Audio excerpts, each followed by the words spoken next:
Bismillahirrahmanirrahim. Assalamualaikum warahmatullahi wabarakatuh. Dan salam sejahtera. Salam Malaysia Madani, Malaysia Makmur, rakyat sejahtera. Dengar-dengar, mari dekat. Ilmu bermanfaat, janganlah larat. Baca buku bertambah bijak. Jadi insan hebat cemerlang kelak. Terlebih dahulu, izinkan saya memperkenalkan diri saya. Saya Nuha Umairah binti Muhammad Al-Hafiz, murid tahun 2, Sekolah Rendah Arab Jaim Batang 3 Timur, Melaka, dengan kod sekolah MCT 2002. Berbesar hati untuk berkongsi sebuah buku yang menarik dalam bicara buku. Buku yang saya pilih bertajuk Sang Tikus Yang Budiman, sebuah karya fiksyen hasil nukilan Siti Rubiah. Buku ini diterbitkan pada tahun 2016 oleh Minda Didik Marketing Sendirian Berhad yang berpusat di negeri Selangor. Buku ini mempunyai 30 halaman bercetak yang penuh dengan pengajaran dan nilai-nilai murni. Buku ini mengisahkan seekor tikus yang dikenali sebagai Sang Tikus.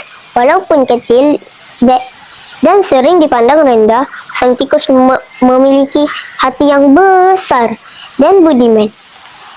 Dia gemar membantu haiwan lain tanpa mengharapkan balasan. Pada suatu hari, Sang Tikus menemui seekor singa gagah yang terperangkap dalam jerat pemburu. Melihat penderitaan singa, Sang Tikus memberanikan diri untuk menolong dengan gigih. Dia mengerat tali jerat menggunakan giginya yang kecil tetapi tajam. Akhirnya, singa berjaya dibebaskan. Pada awalnya, singa merasa hairan bagaimana seekor tikus yang kecil dapat membantunya. Namun, ia akhirnya menyadari bahawa kebaikan diukur berdasarkan saiz atau kekuatan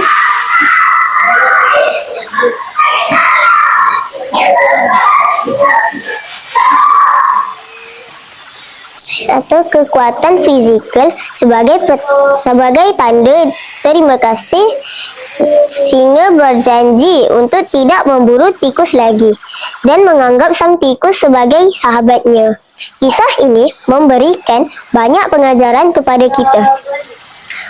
Yang pertama, setiap makhluk mempunyai keistimewaan tersendiri walaupun kecil dan lemah di mata orang lain. Yang kedua, kebaikan hati dan kesanggupan membantu orang lain adalah lebih penting daripada kekuatan fizikal. Yang ketiga, keberanian bukan terletak di saiz badan tetapi pada keikhlasan dan kesungguhan dalam melakukan kebaikan. Yang keempat, budi yang baik akan dikenang dan dibalas dengan kebaikan. Kesimpulannya, buku Sang Tikus Yang Budiman sangat menarik untuk dibaca kerana ia syarat dengan nilai moral dan pengajaran hidup.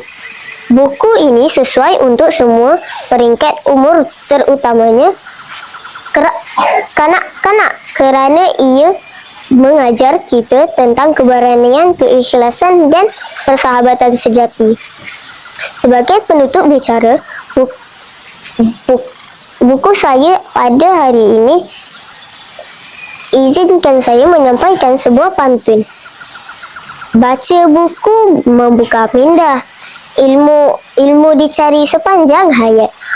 Budi yang baik dikenang selamanya, jadi teladan sepanjang hayat. Sekian sahaja bicara buku saya pada hari ini. Terima kasih. Semoga kita tergemar membaca dan menimba ilmu. Wassalamualaikum warahmatullahi wabarakatuh.